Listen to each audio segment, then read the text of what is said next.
Speaking of speech, I'm Fred Hunt. That's Ted Coley. Ted Coley!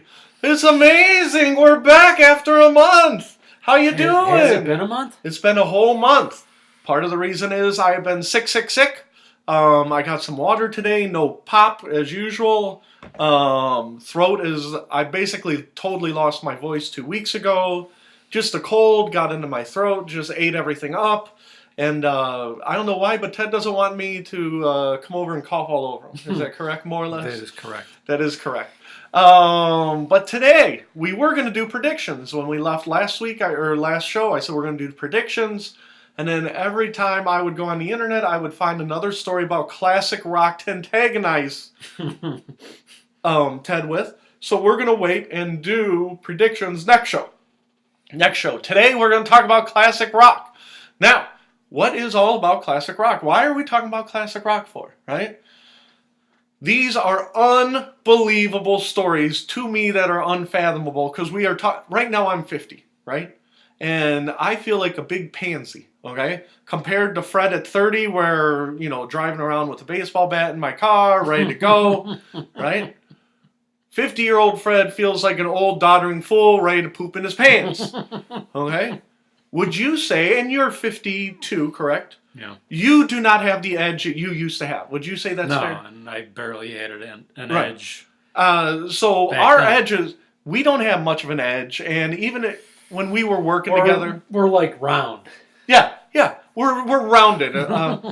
But you remember when we worked together? You saw Fred at his best in having screaming matches with the bosses and stuff. Yeah, you remember good times. Yeah, those were right? Good times. Good times. So Fred feels very old and doddering, right? Like, oh, right? But classic... Like you're sitting in the corner in your chair with a blanket over Yeah, exactly. Can I do big in a speech in a blanket? I'm so cold. So I feel like a big P-U-S-S-Y, okay? Now, classic rock has given me new happiness in life because those old farts are insane, okay? We're going to talk about Roger Daltrey. We're going to talk about Pete Townsend. We're going to talk about Eric Clapton. We're going to talk about David Lee Roth. So before the episode started, I let Ted read a little bit about Pete Townsend and Roger Daltrey. We'll get to them. What I want to talk about first, because this will be the fastest. I really hope all those guys are immortal. Because if they ever go away, it's going to be very boring. The first one is a super fast one. Ginger Baker passed away. I wrote a eulogy to Ginger Baker. I am a Ginger Baker fan late in life. I caught up with Ginger Baker, when he was a doddering old fool. He's 80. He's still hitting people with canes, right? He's not pooping in his pants. He's paying African women to change his diaper. He's like, listen, you're going to change my diaper and like it. I'm going to beat you with this cane. Okay? So my question, we're going to start with Eric Clapton. To your knowledge, Eric Clapton, is he a good guy or a bad guy? To my knowledge? To your knowledge. I think he's a good guy. He is a good guy. The reason I'm bringing it up is Ginger Baker burned through all his money, and I think there's problems in the estate for his son, and Ginger Baker burned every bridge he ever had, right? So this weekend is the Ginger Baker benefit concert that Eric Clapton is putting on for Ginger Baker, right? Now my question to you is, it's a trick question. I really do think Eric Clapton's a good guy. Eric Clapton says, I don't have a lot of performances in me. I love Ginger Baker. Ginger Baker, I could not live with him. He drove me crazy. He was the devil. Okay. Wait a minute, Clapton said this about Ginger Baker? Well, he didn't say the devil part. He said he loved him, but he couldn't be in the same room with him. So, but I added the devil part. So the point of my story is Eric Clapton is having a Ginger Baker benefit concert. Do you know what I'm going to ask you next? No. Let's pretend that Eric Clapton died and Ginger Baker was alive. Now you know what the question is. Would there be an Eric Clapton benefit concert? No. No. Which shows what a good guy Eric Clapton is. Because for the next 20 minutes, we're going to talk about horrible people. Okay, so we're going to start with Eric Clapton, who seems to be a good guy.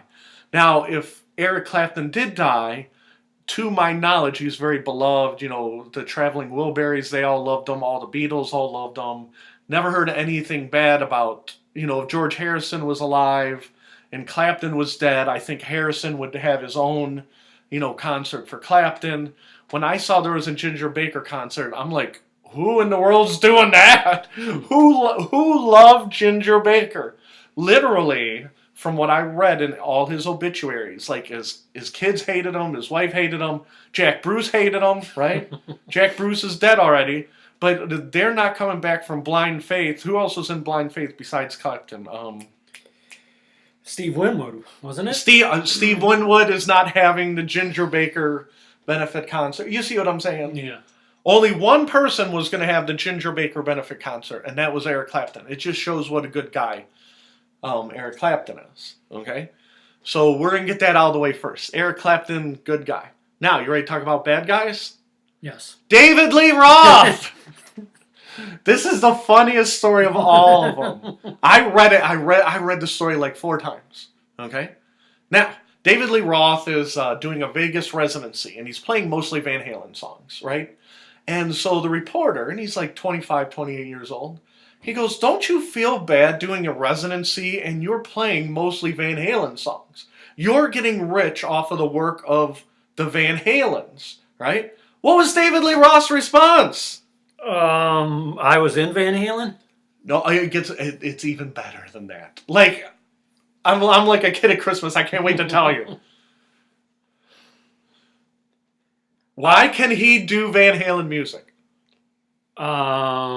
Because Van Halen's not doing it. What you don't know, and again, this is David Lee Roth, not me. What you don't know is I did all the lyrics. Well, I assume David Lee Roth did all the lyrics, didn't you? Mm-hmm. I did the structure of all the songs. What? You did the song structure? Yeah. I set up how we wanted to do the song structure, and then I put the lyrics over the song structure. Okay. And, again, this is not Fred, this is David Lee Roth. And So is he like saying that he did the arrangements? Yes. And he goes, everybody says what a guitar wizard Eddie Van Halen was, but the first 2 or 3 albums, you know who set those solos up. That was me.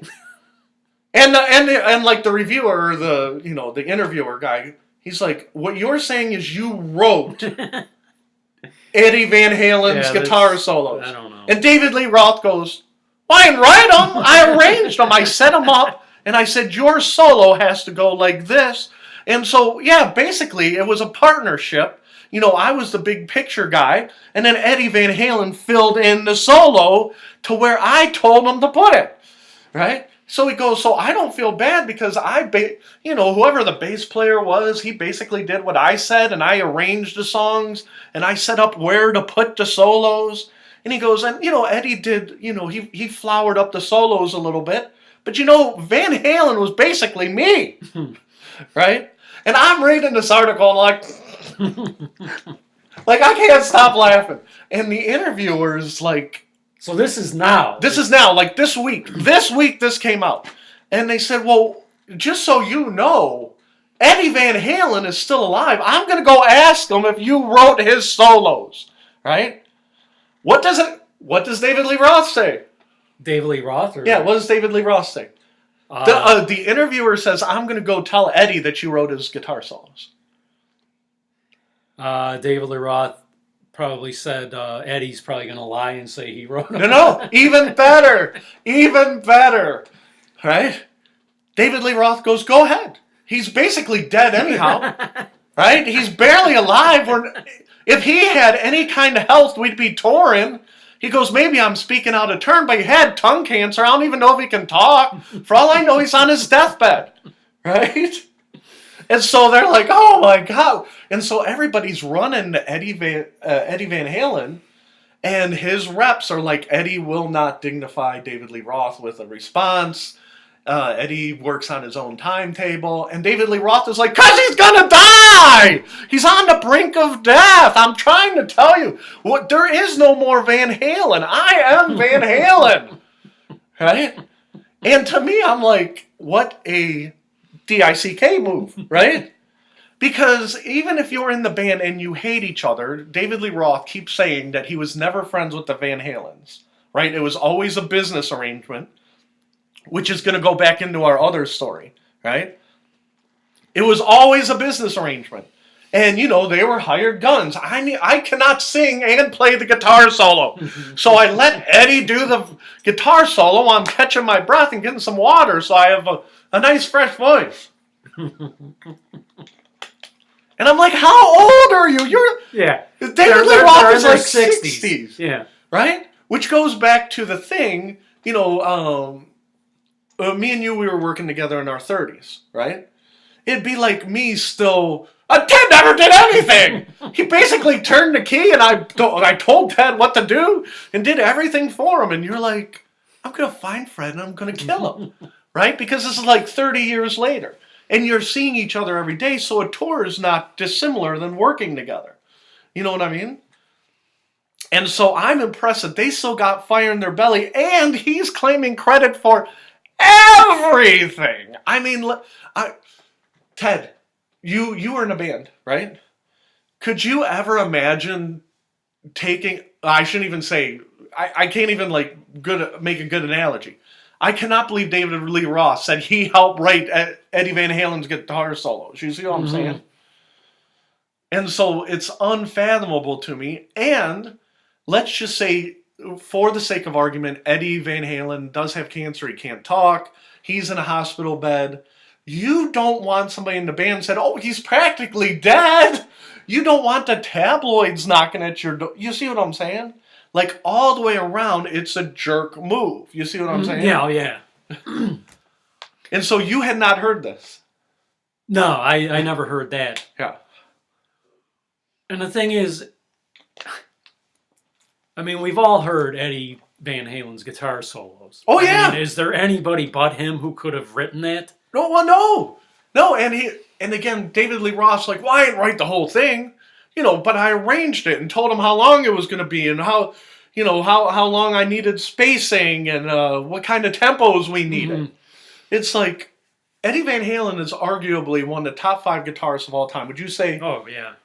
And for somebody to say that, to me, it's like, oh my God, And so, like I said, I'm laughing. I'm laughing and stunned at the same time. And of course, the guy who's doing it, he wants clicks. He wants people to read.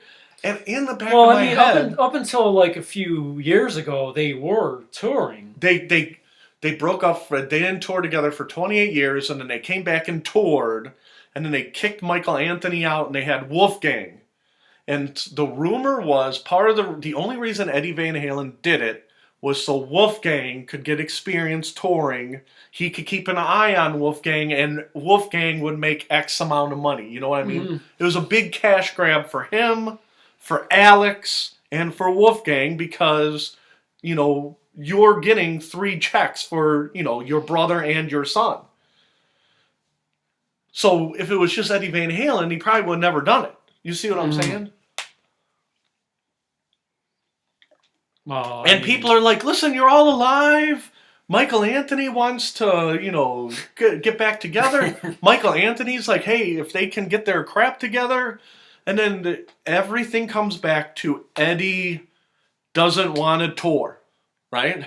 Yeah. Well, we're going to give you this big fat paycheck. Yeah, I'm good. Well, why are you good? Oh, no, I got enough money, right? Well, when you're 60-some, I can't imagine that Eddie Van Halen was great with his money. He's got ex-wives. You see what I'm saying? Eddie Van Halen was like, screw you, Fred Hunt. You and David Lee Roth can both rot in hell.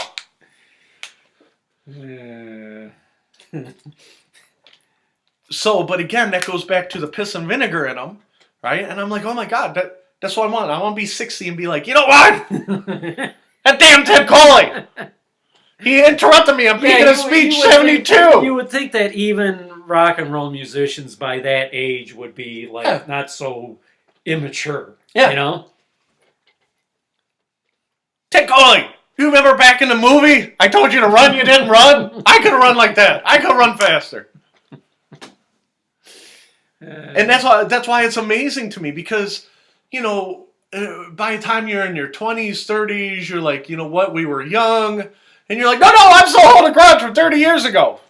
I wrote that guitar solo on 1984, and he never told people that I wrote it. Because it's not just him, me and you were talking about Paul McCartney off air, right? Wasn't it Paul McCartney who kept saying that he wanted to flip the songwriter credits from Lennon-McCartney to McCartney-Lennon for songs that he mostly wrote? Yeah, yep. Because he goes, I meet people, and they think that John Lennon wrote it all, and I was the helper. But Lennon came before McCartney, so the songs I mostly wrote, I wanted to be McCartney-Lennon. And people are like, you're petty, right?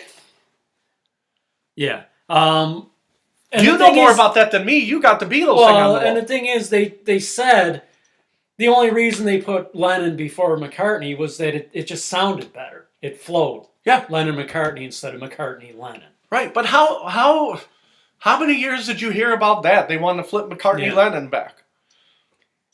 And Yoko Ono's like, I don't want to mess with any. Oh, shut up! Shut up, Yoko Ono. Yep. So that leads us into our classic rock duo of the day. Roger Daltrey, Pete Townsend. Ted loves the Who. They got a new album coming out. It's called Who.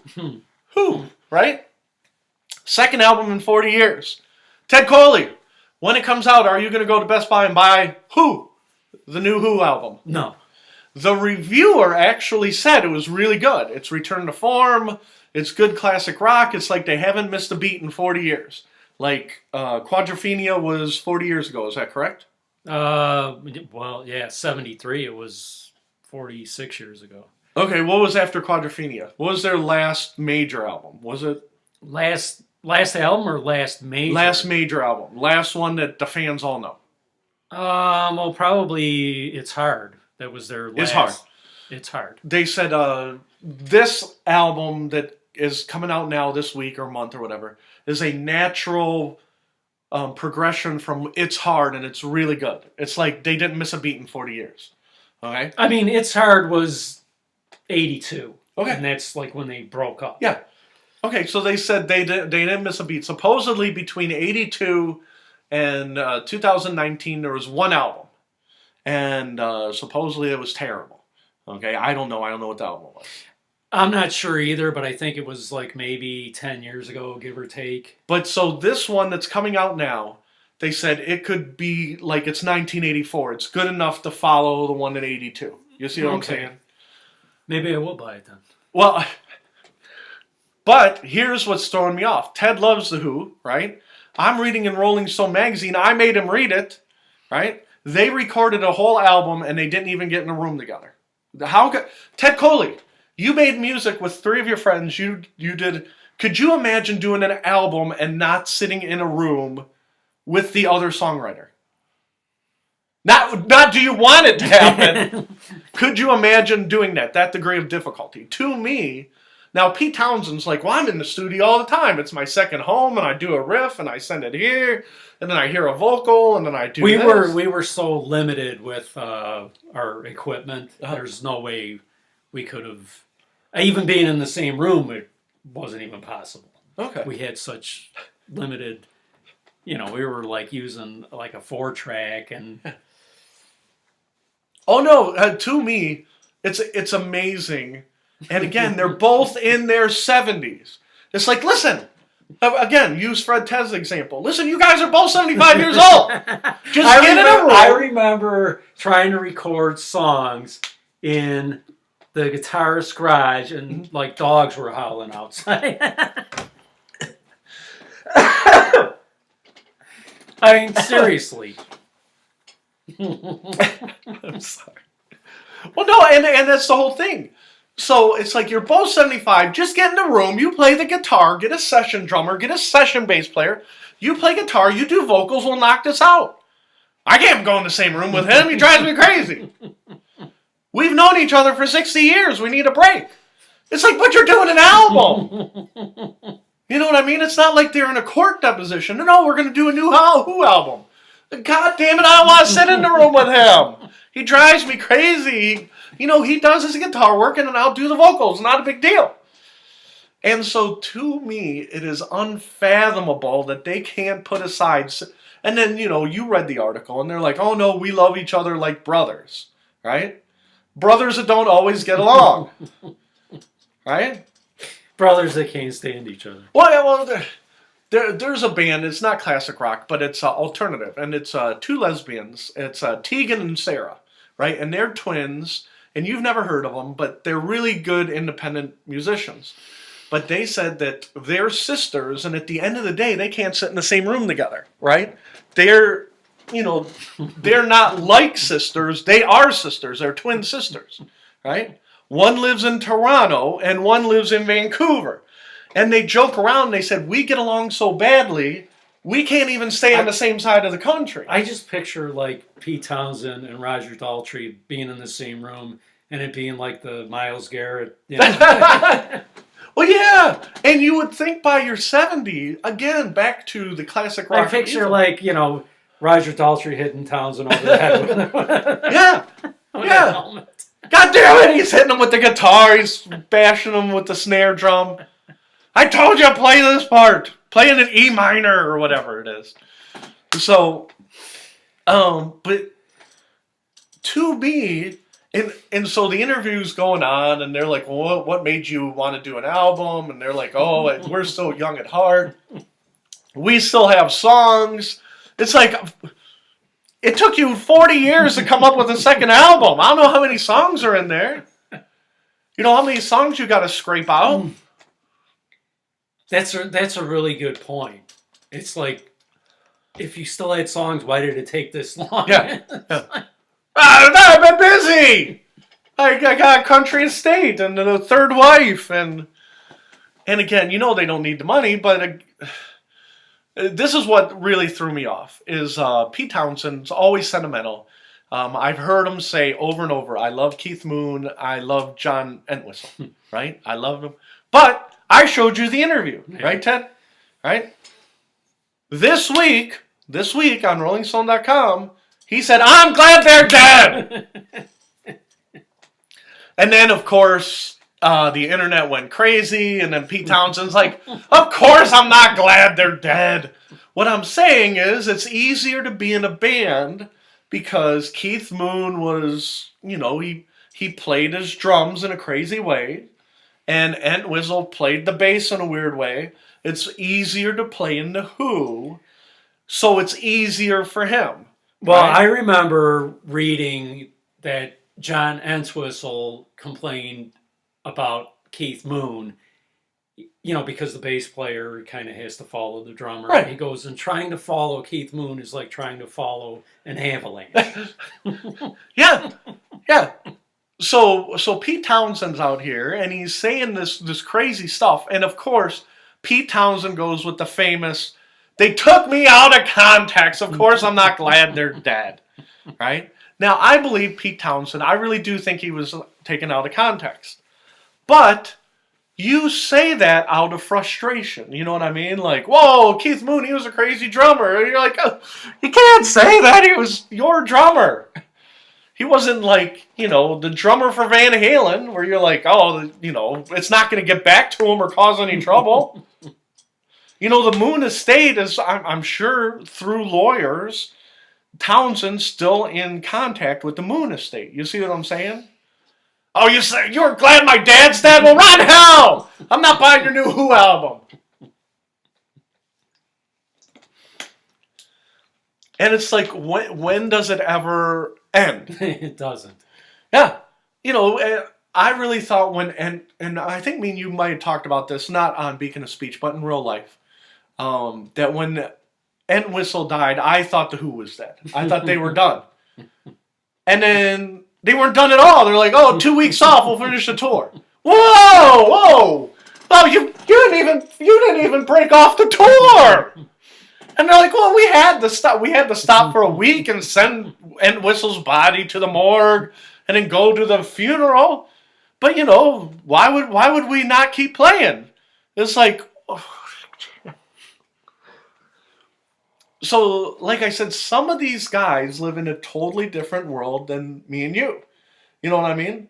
Now, I'm not saying you shouldn't carry on. Like, say I died. I've been having this big death is coming thing again. You know, they're going to have to put me back on medication, anxiety medication. And so if I died, right, Ted could take over Beacon of Speech and be like, oh, you know what? I'm getting a new partner, someone who's younger, someone who doesn't yell as much. And I'm going to be the focal point. And then you could be like, in, 10, 15 years, when it actually makes money, you'd be like, listen, Fred Hunt was great, but he yelled a lot. We made no money. When Fred was here, it was like Peter Gabriel in Genesis. He yelled and yelled. We didn't make any money.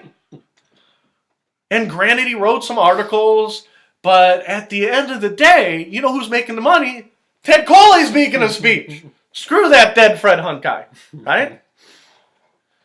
And so that's what it would be like. You know what I mean? Maybe, and then, from the grave, I'd be like, oh, screw you! I wrote the first articles, Ted! What I'll do is I'll get Joe. You guys have a better show. You and Joe doing Beacon of Speech, you guys will be making money. I'll be like, they said the first was it the first one or two Pink Floyd albums? Was it? Yeah. They said it was like 80% Sid Barrett. Sid Barrett, yeah. And then after that, Sid Barrett went crazy, and then Pink Floyd was the biggest band in the 80s. And they're like, and then they were kind of like almost surly towards Barrett. I mean, they were nice to him, but they're like, Sid Barrett's been out of this band for 10 years, and he's literally sucking his thumb in the corner of some castle right now. Right? So in theory, I could be the Sid Barrett of Beacon of Speech. You'd be like, listen, Fred was great to start, but he's gone. Fred's he's in a rubber room and he's bouncing off the walls. He couldn't calm down enough to get Beacon of Speech to where it needed to go. But at some point, say you're 75. Fred right? was too much of a loose cannon. I never knew where Fred was going. He would come in with these crazy outlines. He wouldn't even follow them. Right? It's a lot easier with Joe because he follows the outline. Right? And then, as say you're 75 and you and Joe are doing Beacon of Speech, you're like, oh, you know what? I miss Fred. He was like my brother. Well, I had 3 other brothers, so he was like another brother. But, he was really off the rails. It was really hard to follow him. Mm-hmm. I like Joe. Joe, come on up. And Joe would be like, yeah, Fred would make fun of me, and he'd pretend like he used pictures of Lennon and said it was me. Fred pissed me off too. So, by 75, I would hope that you would lose any hate you would have for me. And when I say hate, I wouldn't say hate, but, I'm annoyed by Fred's behavior. But no, all the classic rock guys are like, no, give me another wife, 28 years old preferably, and, give me another, pile of money. Maybe I'll record an album. Maybe we'll find something like Who in Toronto and release that. I want to tell you a couple of things you were right about. I want to switch gears real quick. About 2 months ago, I think it was Beacon of Speech, about 105, we were talking about climate change. We don't like talking about climate change here. Because I know that the climate is changing. I'm not 100% sure. It's our fault. It's definitely changing, okay? And I just remember in the 70s, they said we were in the new ice age, right? You can't be in the new ice age in the 70s and global warming in the 2010s. Something's definitely happening, but, I'm not a big climate change guy, okay? You are even less than me. I don't think you believe in it at all. Okay? But it was like Beacon of Speech 105. I read an article, and it was through the Drudge Report. And the article was celebrities. They asked them, are you changing your flying habits? And a lot of celebrities said, why would we change our flying habits? And they said, well, every time you fly somewhere, you're burning millions of gallons of gasoline. And Ted Coley asked me about 10 episodes ago, he goes, do you know if people are changing their flying habits? You remember asking me that. And I said, I don't know, I'll look it up. And then I never looked it up. Okay? See, and that's what you can talk about when you're 75. You treat me like I'm a little kid. Yeah, I'll look that up. One of these days I'll look that up, Ted Coley.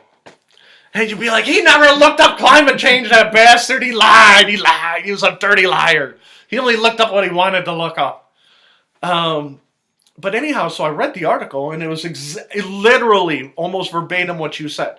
Celebrities don't care. They want you to change your habits. They said no celebrities are changing their habits because you won't know about climate change if they don't tell you about climate change. So flying on private jets is a necessary evil. And once they figure out how to get green flying jets, then they will stop going.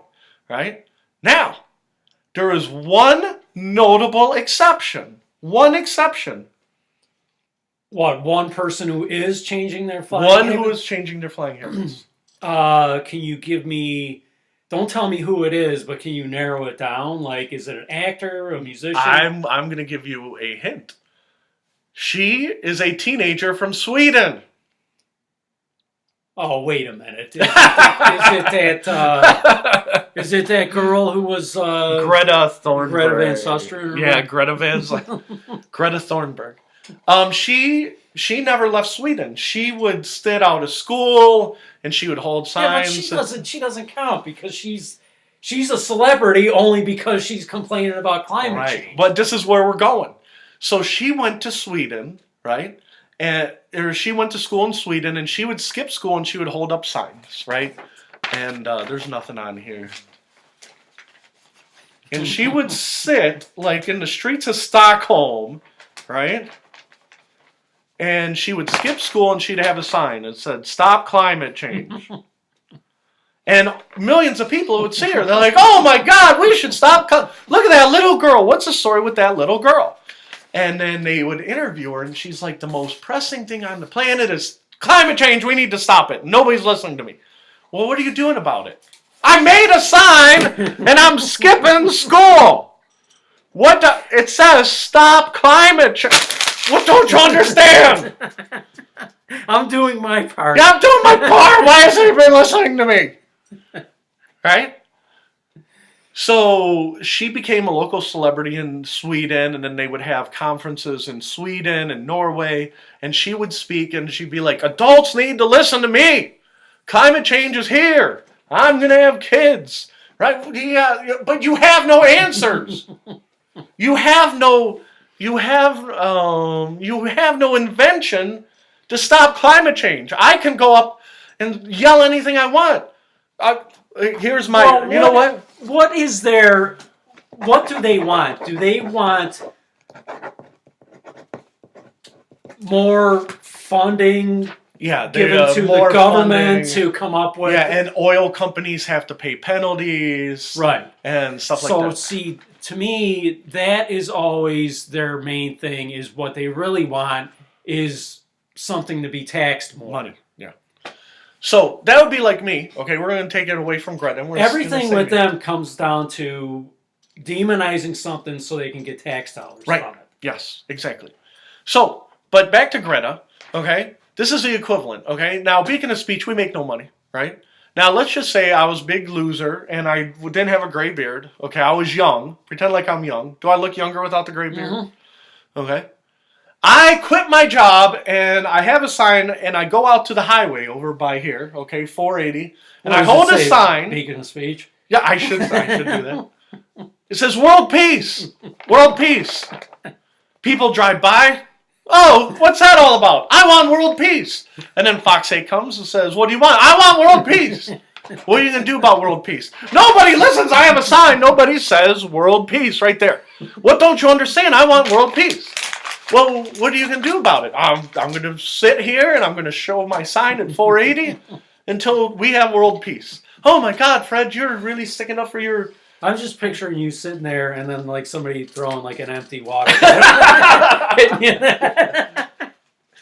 Well, they're nicer in Sweden than they are in Ohio. So I'm holding my sign that says world peace, right?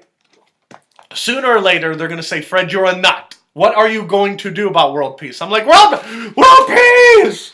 Right? So Greta, she is not ready to be a celebrity in the world. She just isn't. She's 14 years old, and even though she's smart for a 14-year-old girl in Sweden. Okay? So they said, Greta, we heard about all the things you have said about climate change. Doesn't she have autism though? That I don't know. If she does, I don't know. So, but let's get back to Greta. So they had a climate conference, and that's the one that, me and you, she became famous at the United Nations or whatever. They flew her from Sweden to New York, right? And she got here and she's like, listen to me, Donald Trump and Americans and Europeans, stop climate change, right? And she did her little speech, right? And then she's done and she's like, okay, well, I did my part and it's time to get home. And somebody, like me or you, said, well, how are you going to get home? She goes, well, I'm going to fly home. And they're like, do you realize that when you fly back home, you just wasted 10,000 gallons of gas? And she's like, oh my God, I don't want to waste 10,000 gallons. That's going to cause more global warming. How in the hell am I going to get home? Right? And then somebody told her that trains don't use that much money or that much fuel. So then she's going around the United States and they're paying for her to speak at this place. Oh, global warming's bad, global warming's bad. She meets Leonardo DiCaprio, and he says, you know what, I'm going to try and fly less on private jets. Okay? Did he stop flying less on private jets? No. He did not. Okay? But there's a picture of him and her, and she's a 14-year-old girl. He's a hot guy. So she's like, this is the best thing in the world. And he asked her, how long are you staying in America? And she goes, until I can figure out how to get home without burning 10,000 gallons of fossil fuel. She'll be here for the rest of the life. Well, that's the thing. She's going to have to go back to New York and get on a boat and then take the, I know it's not, the 1800s, but she's going to have to take like the 4-week boat ride. You know what I mean? And hopefully she doesn't catch scurvy, right? But her whole thing was, well, boats don't burn up all that fuel, but that's a lot of time, and I got to go back to school. Boats still use fuel. Oh, they do, but not as much as planes. She's gonna have to have one of those paddle boats. She's gonna paddle boat across the Atlantic. So she is the only person I have ever heard. I need to change my habits. Now, you might say she's not a celebrity, okay? Well, we can argue about that. But at least she said, what do I do? You see what I'm saying? Mm-hmm. And so at least she had the forethought. And, somebody is sitting in their basement, somebody like you or me or you, and they're like, she can't go back to Sweden. She didn't know how much fuel she used to get here. And just laughing their balls off. And they're like, she's never going home. She's going to be an American. She could, in 10 years, she could be shopping at JCPenney and burning, running up to the gas station 1/10 of a mile away in her SUV. But I had to tell you because you were right. You're the one who said, you are the first person I ever heard say, are celebrities changing their habits? So, like I said, you were ahead of the curve on that one. Well, and ironically, I was just watching something on C-SPAN last night. It was a hearing or whatever you want to call it about, all the plastic waste. Oh, yeah. Yep. And Ted Danson was there. And basically, most of the people in this hearing were like talking about what awful human beings we are because of, plastic bottles and everything. Right. And they had a guy there from the plastic industry, and he was the only one who had a bottle of plastic water. Everybody else was drinking water out of a glass. Oh no, I feel bad now too because I got my plastic. I got this from Ted Colley. I don't drink this type of plastic water. I use plastic water from a better source than Ted. I don't use Deer Park. Oh. But it was awesome because he was basically saying, how great plastic is. Well, that's the thing. But it's like I was telling my mom. I'm like, they're all bitching about how evil plastic is. It's like nobody's forcing you to buy Yeah, it. yeah. Don't buy the plastic. When I was a kid, I used to drink high C from a can. I don't know if you did or not, but it was a big can of high C, and then you would use a can opener. And Yeah, then I you pour remember. it out, Yeah, I remember those. right? And then they went to the plastic bottles, and then they went to the cardboard. You know what I mean? But you can buy certain things without plastic. You don't have to buy water. You can pour it out of the thing, or Yeah. you know what I mean? Well, Fred, you can't get water from the tap because of all the lead. My grandparents had a filter on their water. Oh, geez, like an '85. So it's not like they don't have the technology. Put a filter on your goddamn water. We don't live in Flint. If you live in Flint, I'd be like, okay, you don't count. Okay, but in Cleveland, I'm like, well, go to PETA or what is it? PETA? Who's the water people? Who do the water filters? Oh, Brita. Brita. Go to Brita.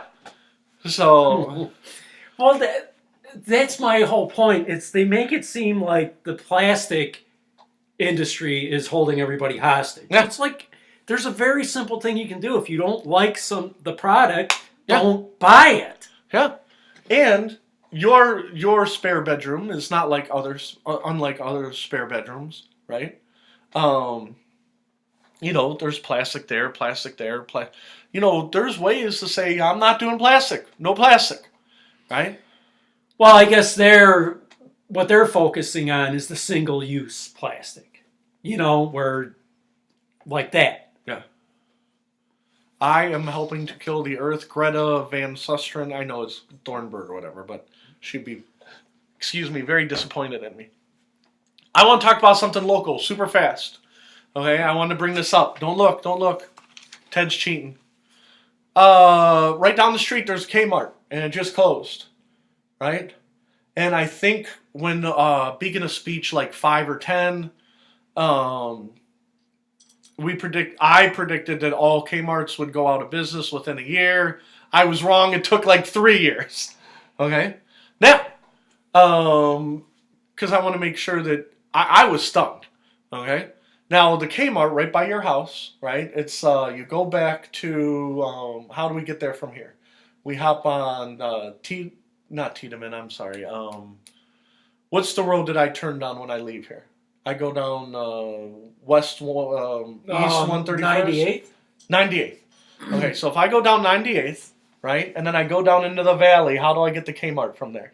Which one are you talking about? Are you talking about the one in Garfield? The one in Garfield. Okay, you would go down Granger, right, to Canal, right, and then to Rockside. Okay. But that one's been closed for a while, I think, the one on Rockside. Well, but that's okay. The one on Rockside is the one we're talking about. So from here, that's about what, 4 minutes? Nah, maybe a little bit longer than that. But how often did you shop at that Kmart? Rarely, never, once a month. I did shop there, Okay. but actually the Kmart that I would go to would be the one more often it would be the one in Seven Hills. Oh, okay. Because it would be on my way home from Oh, work. okay. Well, is that one still open? That one closed, I think, like in March. Okay. Well, the one on Rockside, right? I believe there's a McDonald's, and it's right as you're going down into the valley, correct?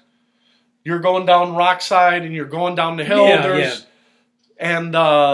And there's a brand new McDonald's across the street, more or less. I'm trying to think where the McDonald's is.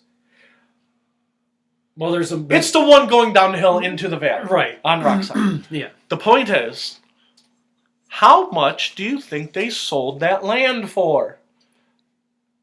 Now, this is a real question because I just read about it 2 days ago. On Rockside. Rockside. In Garfield. In Garfield. How much did they sell the land where Kmart was? Yep. The building is still there, right? Yeah, the building's still there. How much did they sell it for? Yeah. Oh, God. Let's see. I'll say $100,000. $1.4 million. I was stunned. I saw that. How much land is it? Oh, they said it was like acres and acres. And they said it was prime real estate because it's on the line Well, between Valley View and Garfield. What would you have guessed if you didn't know? I would have guessed the $200,000. Because I'm like thinking all that's there is the Kmart on the hill going into the valley. And I'm like, $200,000. Because I think of a dead Kmart as an old house. You know what I mean? Yeah. Oh, it's an old abandoned house of $200,000. Now, I knew there was a lot of land. It wasn't just a Kmart. There was a lot of land around the Kmart. And Rockside Road is a prime location, okay? And it's not the bad part of Rockside Road. It's the good part over by Valley View, where Valley View, the land value is a lot higher. Did they just sold it? Just sold it this week. Do you know what they're planning on putting there?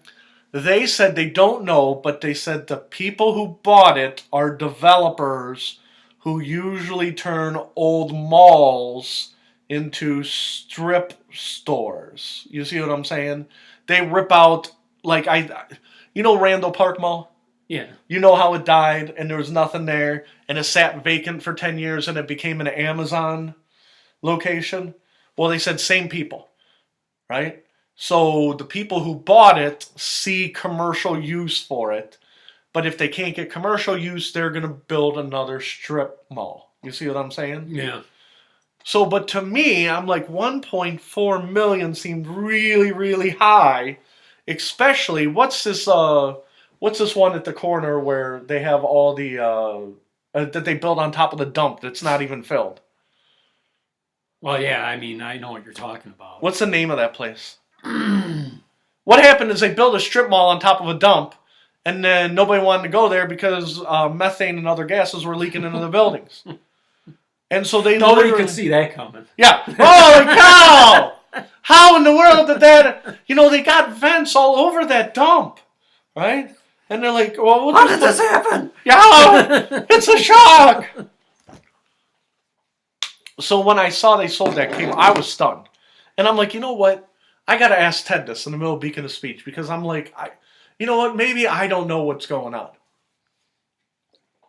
You are thinking like me. What was the last thing I had? Oh, we'll talk about this because I wrote. And this will probably be our last topic. Tamir Rice. 5 years ago last week, Tamir Rice was waving a gun at a Cleveland park. You drive by there for work. I drove by there for work. One of the neighbors said there's a kid waving a gun around. Dispatcher called the cops, forgot to say it was a kid, right? Cops came up, saw the gun, guy reached for a gun in a race basket, 1, 2, click, click, bang, bang. Tamir Rice is dead. Cop, locked that right down. Right? Where's that at exactly? Do you know that park over by, where's that metals place that we would go to? You would have to call and there's barbed wire and then the gate would come up. Is it on the east side? Oh, let me start again because you're way off now. Kaplan Trucking.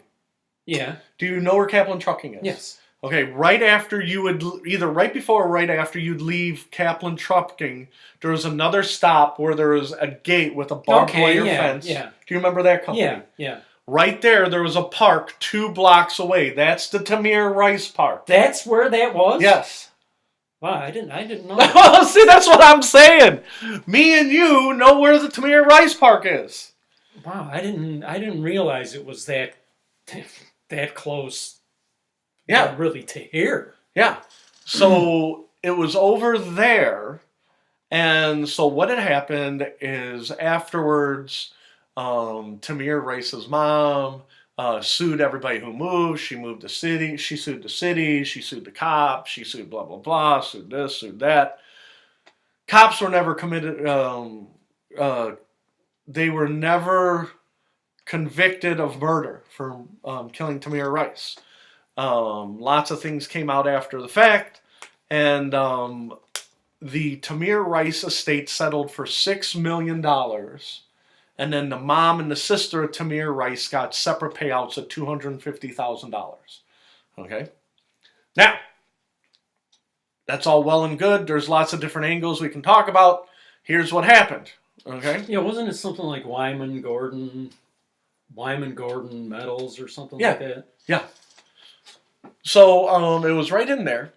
And so 5 years later, Cleveland.com came out and they said, you know how Tamir Rice died? And people are like, yeah, breakdown between the dispatcher and the police officer and blah, blah, blah. Cleveland.com said, no, racism killed Tamir Rice. My racism and your racism and the racism of the people of Cleveland and the surrounding suburbs, right?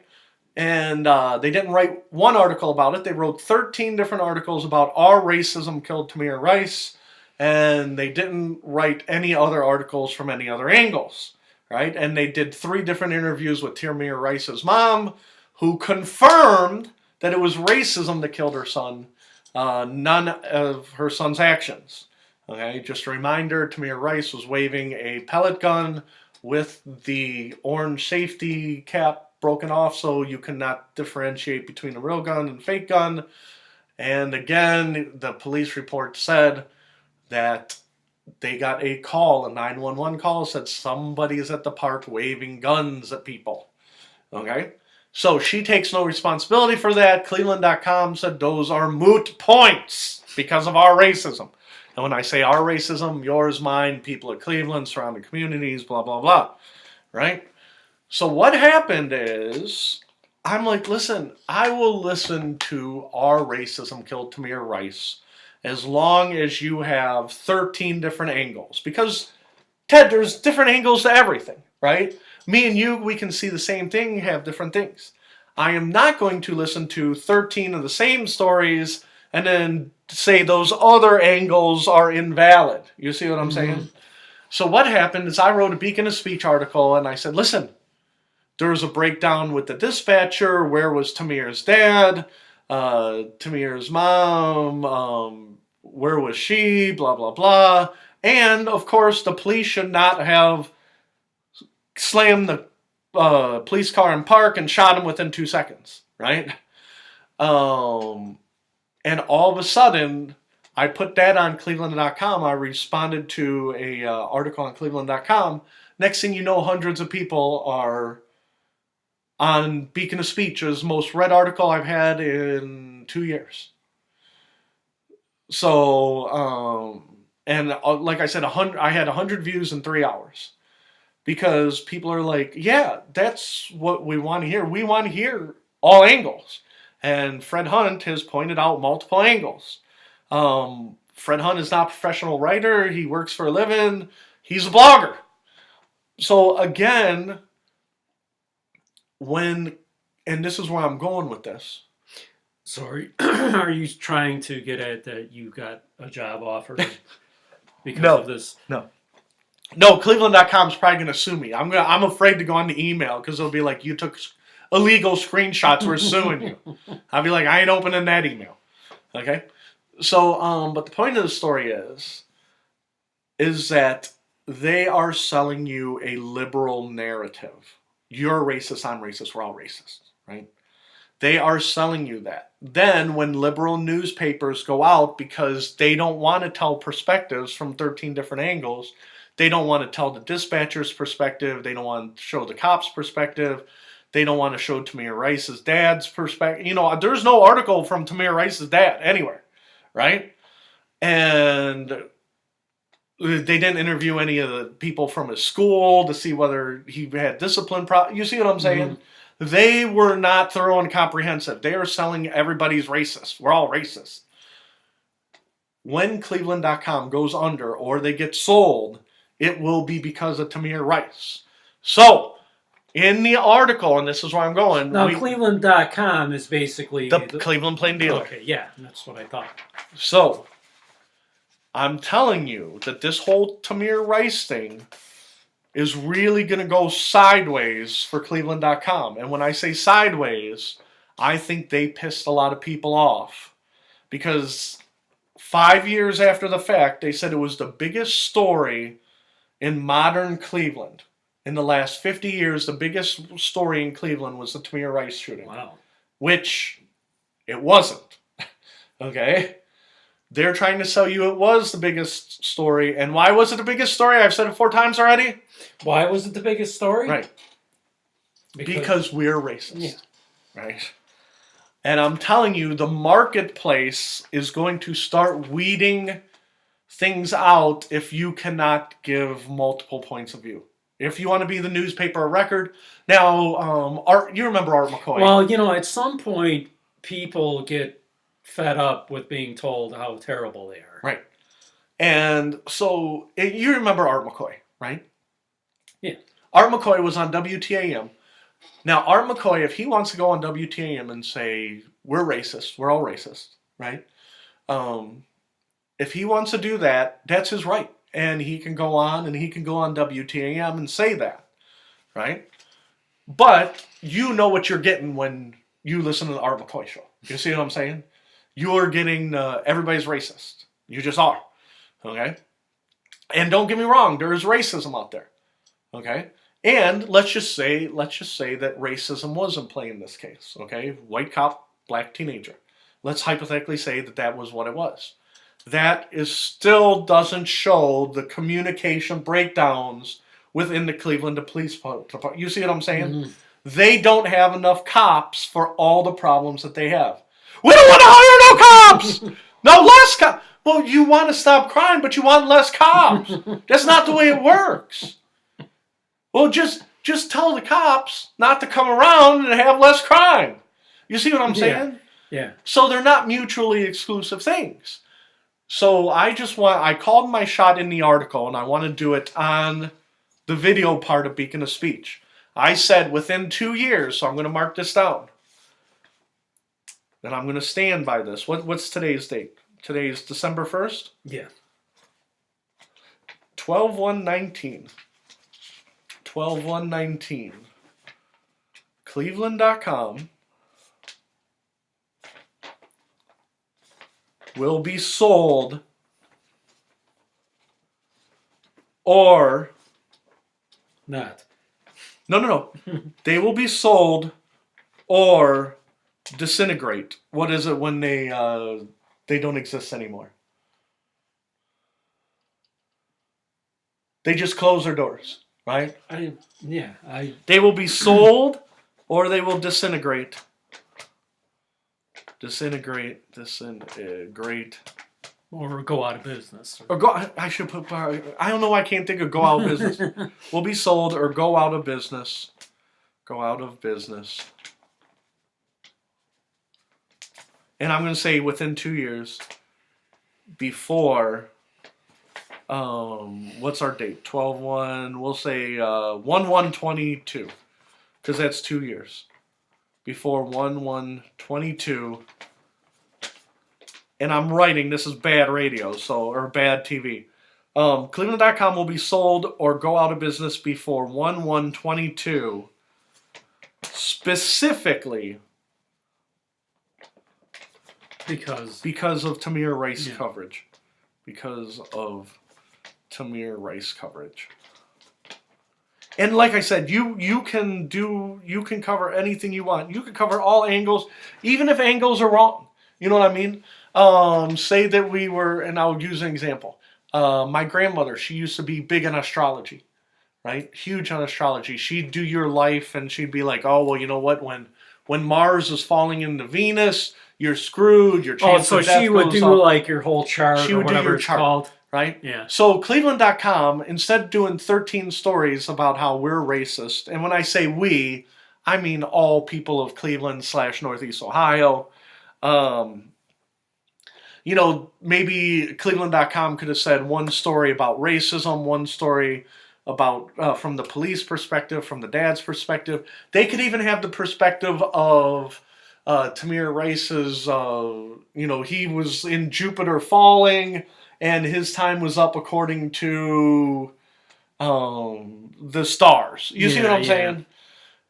Because racism is vague. You know what I mean? How could your racism, Ted Coley, kill Tamir Rice? Well, it's very abstract. It's the same thing with the stars. Fred, you don't understand. When Venus falls here, you see what I'm saying? Now, in order for your grandmother to do that, didn't she have to know like She the had to exact know. time you were born? Yeah, It's not exact just the time. day, Yeah, right? it's the day, it's the time. I believe it's where you were born. I think that has to do with like what part of the country. Now, did And she ever do yours? oh yeah, yeah, yeah. So do you know? Like, do you have? Is it like something she No, wrote, a it's big all vague. elaborate thing she wrote out and Yeah, gave to you? yeah, Do yeah, you have it? yeah. It's somewhere in my house. I'll bring it in one day. Remind me. And is it? Can you decipher it? Do you know what it Yeah, says? some of it is very vague, like from 2032 to 2034, you're going to have a rough time. And I remember mine was like, you'll never find love before 50. And Oh, really? yeah, and I'm like, oh, great. I'm not looking at this anymore. And I like buried it, right? I'm like, I get to be a lonely 40 or 50-year-old virgin. That sounds awesome. And then she did it all the way up till I was like 110. And my mom, I said, that's grandma's I'm going to live to be 110. She goes, that's not how it works. She did cycles, and your chance of death is, 2019, then 2030, then 2041. You see what I'm Yeah. saying? So according to the astrological cycles, you're more prone to die at certain times. And she goes like, right here, oh, I don't want to know when I'm going to die. Don't show me those, right? And she goes, it's the same thing with love. You're just more prone to. So, and again, it'll say like this decade will be challenging for finances. This decade What you'll decade? be blessed with. What decade isn't for Well, most, right, most yeah. people? So it's very vague, yeah. right? So that's why the racism thing really was annoying me, and they put 13 articles about it. You know what I mean? Because I'm like, that is so vague. You cannot have racism as cause of death on the death certificate. Racism. So anyhow, the point is I said I would make this prediction. Cleveland.com will be sold or go out of business before 1/1/22 specifically because of Tamir Rice coverage. Okay? Now, do you want in on this prediction, or you think you're going to pass on this?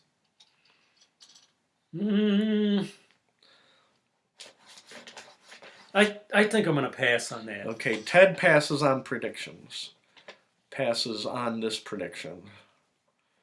On this prediction. And like I said, I wrote it on the website, but if we're still in business in 2 years, I'm sure we'll get lots of hate mail about that.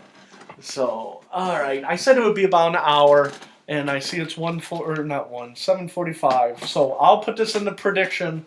The long-term predictions, which is 1 year plus, and then let me see this here. So Cleveland.com is basically the plain dealer. So if they go out of business, like you say, then there really won't be any paper in this city? That's correct. But other cities this size, and don't forget, I'm not talking about Northeast Ohio, I'm talking about Cleveland.